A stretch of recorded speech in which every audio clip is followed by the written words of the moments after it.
What are we talking about today, Pete? Andrew doesn't like Toms. Well, you don't like Toms I don't either. like Toms either. And by which we're referring to Tom's shoes.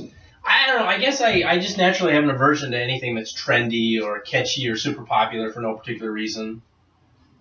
Be a man. Wear man shoes. Well, no. What's that supposed to mean? I think I've seen you wear like slip-on canvas shoes. That's different. That's Vans. That's not Toms. What's the difference between a Vans canvas shoe and a Tom's canvas shoe? Vans have been a mainstay of American culture since 1970. No, you're going back to branding and hip and culture and popularity. And Also because, strategically speaking, they hold up very well when you're skateboarding in the flat. Have you worn Tom's shoes skateboarding? Maybe they would hold up. I doubt it.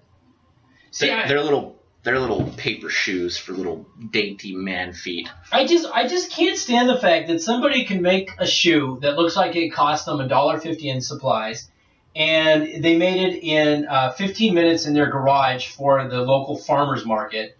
That shoe becoming the most popular shoe in America, being a symbol of status for kids in Irvine, California, and Thousand Oaks, and all the other neighborhoods where people only wear what's fashionable, not what's comfortable or cool. Or it's you know what I'm saying? Something becomes desirable because it's desirable. The only thing worse than skinny jeans is Toms.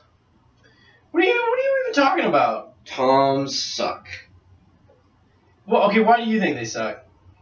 I know this kid. His name's George, and he's I don't think we're allowed to call out people on the Pete and Andrew show. Did you start this over?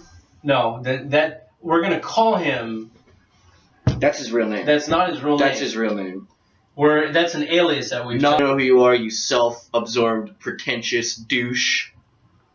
Once again, that's a made-up name. That's his real name. Saying it's the real name is part of the shtick of the show.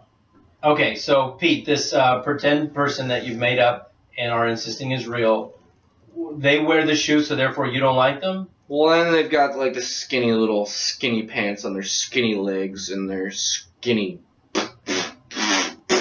hair in his face.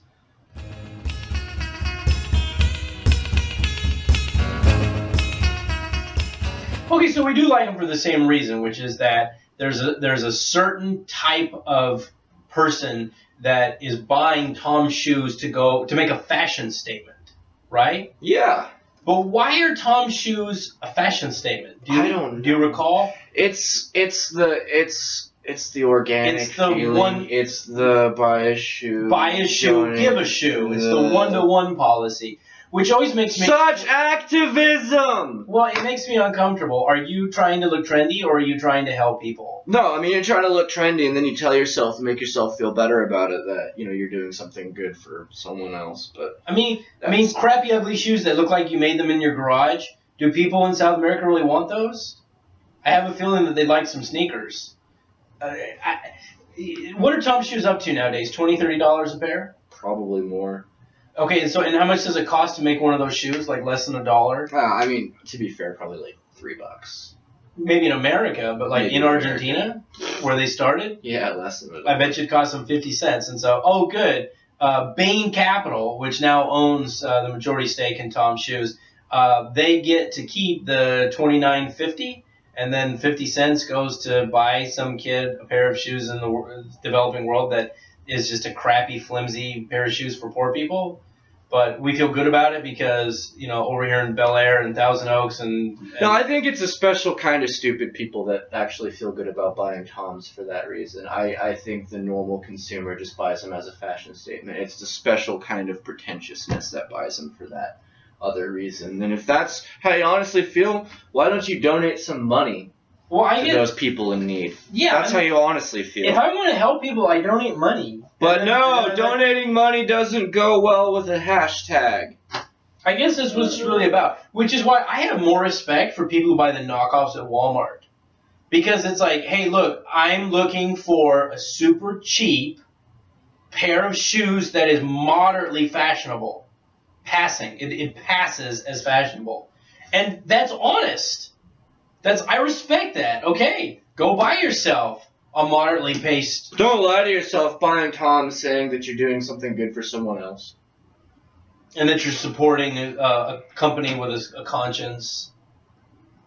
I don't know. I find it rather disgusting. Tipsterific organic bullshit. The fact that the owner has sold out meaning sold his stake, sold his share, and is using his profits to go start a new non-profit thingy, kind of tells me that he too thinks it's out of control. But let's not lose sight of the fact that they look like he made them in his garage to sell at the farmer's market. Oh, and sometimes it straight up looks like you took your mother's drapes down to make them. Some of the designs just get hideous. The little fold at the top, at the toe of the shoe, the little fold, it looks like they forgot to tuck it underneath the rubber, but it's like popping out on purpose. It looks like your mother's drapes. Well, I mean, sometimes the designs are just flat out ugly like wallpaper. I've only seen canvas. I've seen a lot of feet in my lifetime. I guess it happens when you look down when you're walking. How observant you are of people's clothing makes me a little nervous.